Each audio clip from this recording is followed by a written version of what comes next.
Cara paling efektif mengentaskan kemiskinan adalah pendidikan. Dan kita semua juga percaya, makanya anak-anak kita itu nggak ada yang wes rasa sekolah tak modali aja, nggak ada kan? Karena kita percaya pendidikan itu cara paling efektif. Maka terima kasih Bapak Ibu Muzaki. Dana dari Bapak Ibu, program utamanya adalah pendidikan, dan itu pendidikan tinggi. Riset yang kedua, menjaga supaya orang miskin tidak semakin miskin dan tidak bertambah orang miskin baru adalah kesehatan. Layusmu ngecek, Pak Bu. Sebenarnya kalau kesehatan, vaskes ya sudah merata. Puskesmas-puskesmas yang buka rawat inap juga sudah mulai banyak. Ternyata problemnya bukan di vaskes.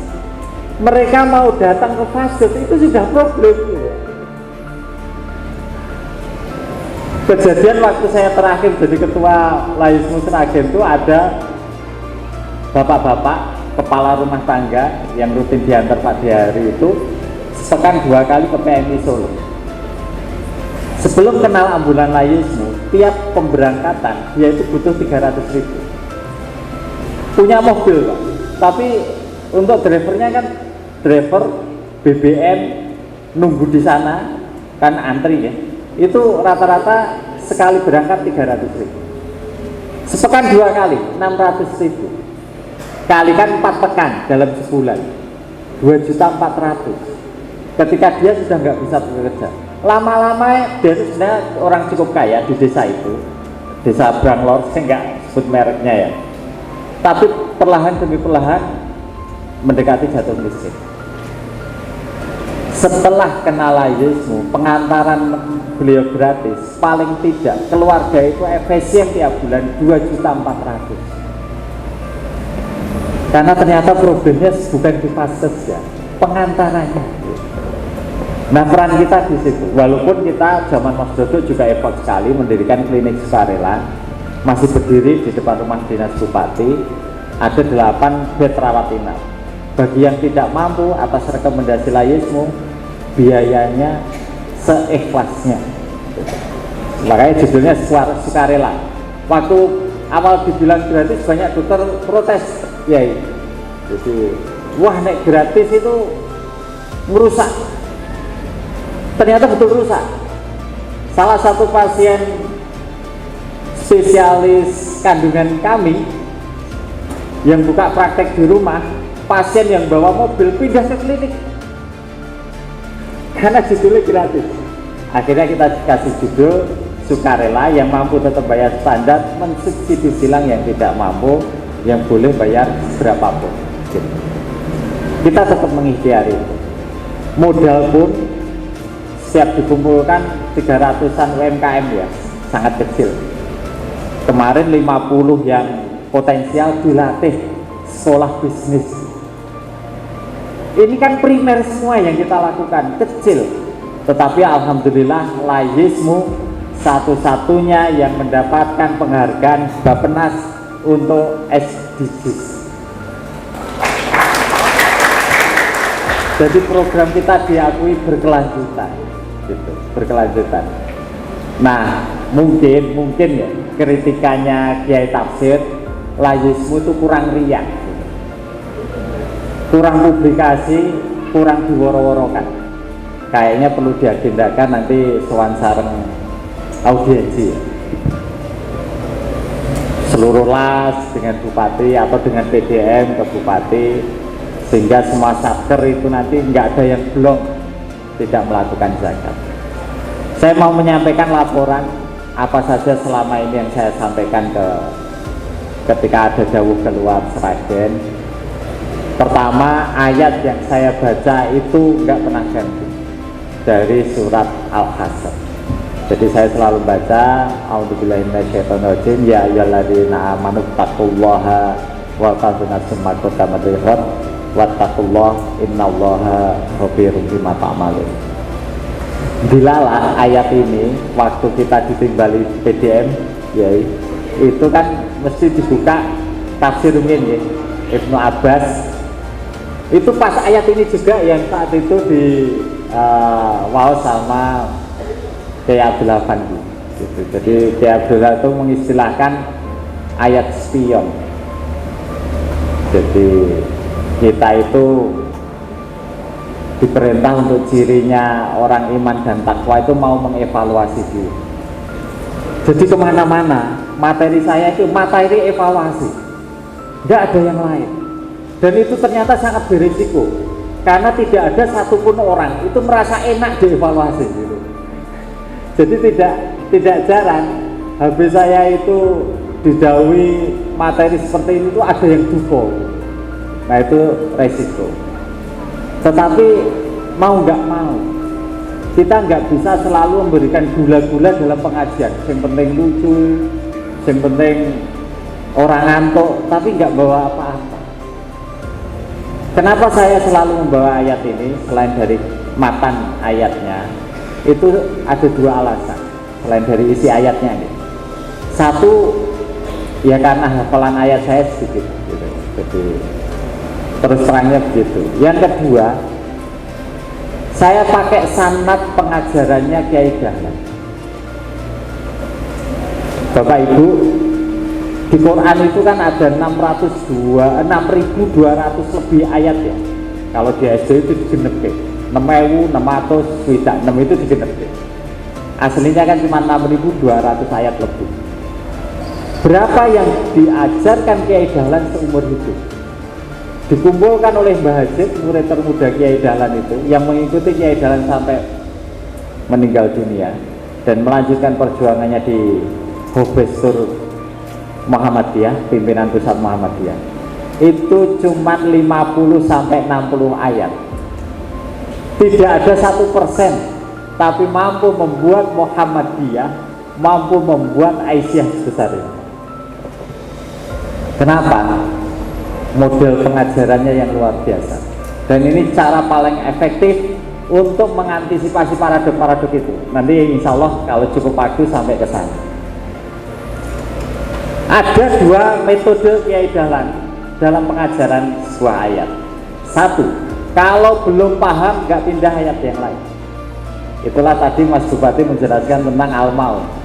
Coba surat pendek, cuma 7 ayat. Tiap pekan diajarkan, butuh waktu 3 bulan.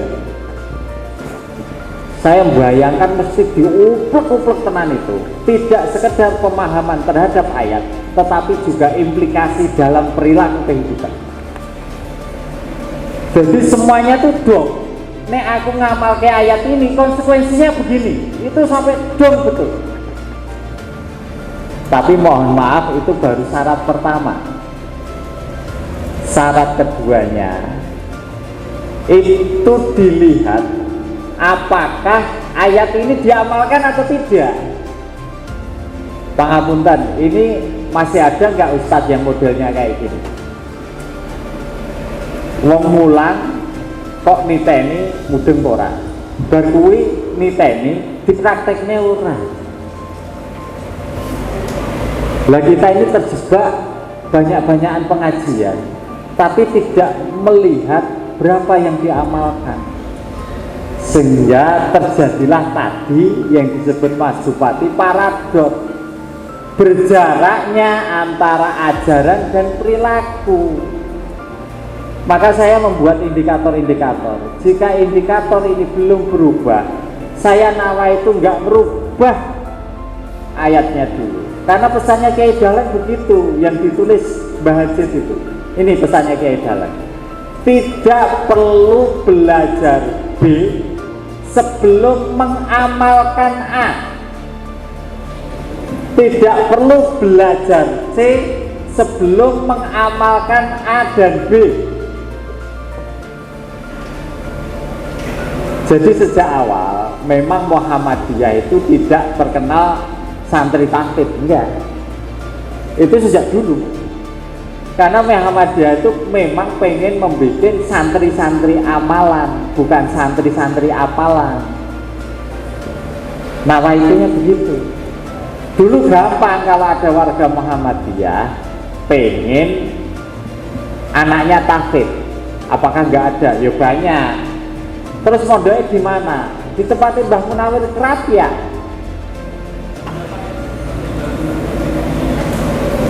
Salah satu adik Mbah Munawir yang namanya Nyai Rum itu adalah salah satu istri Kyai Dahlan.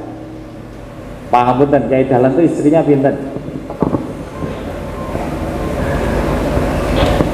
Yang saya tahu 5 cerai 1. Yang dari Pakualaman itu cerai. Jadi paling banyak dalam, memang nggak boleh lebih dari 4 ya dalam satu. Tapi pernah nikah 5 kali. Oke, Bapak Ibu sekalian, saya sampaikan satu paradok mawon sebagai tinggalan ya. Ini dari Al-Maun juga. Bapak Ibu, saya yakin percaya mestinya rukun Islam itu dilaksanakan urut atau boleh lompat-lompat. Halo? Urut ya.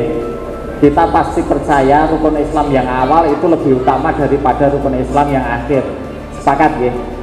Jenengan bisa bayangkan wong budal kaji urung syahadat, nggak bisa bayangkan ya gitu. Jadi Bapak Ibu, orang Indonesia ini paradok pertama nek kon zakat banyak debatnya, pun itu pengalaman saya.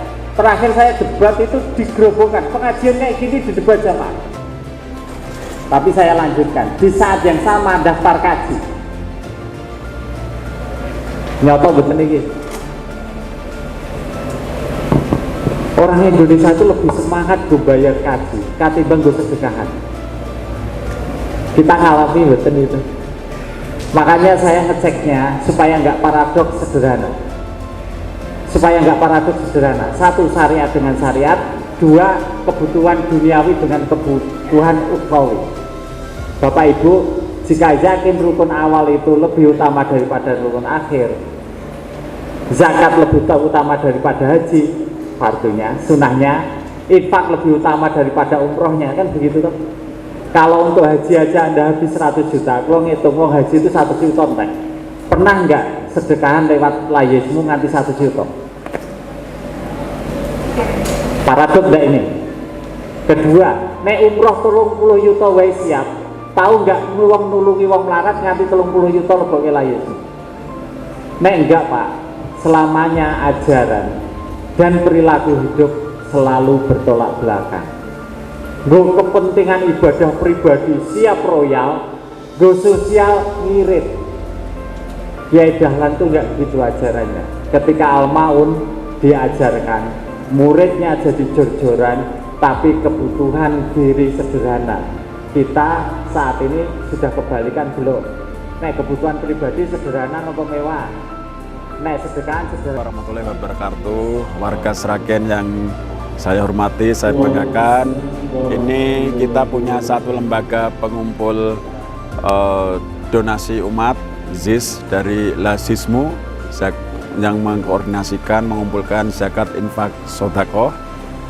Lasismu Sragen ini mendapatkan penghargaan di tingkat nasional dari dalam pengelolaan zakat dan pengumpulan zakat.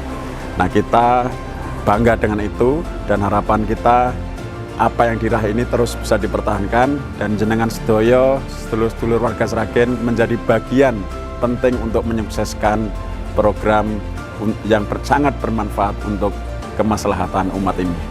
Ayo kita kumpulkan zakat infak sedekah di Lasismu dan lembaga-lembaga pengumpul ZIS lainnya. Assalamualaikum warahmatullahi wabarakatuh.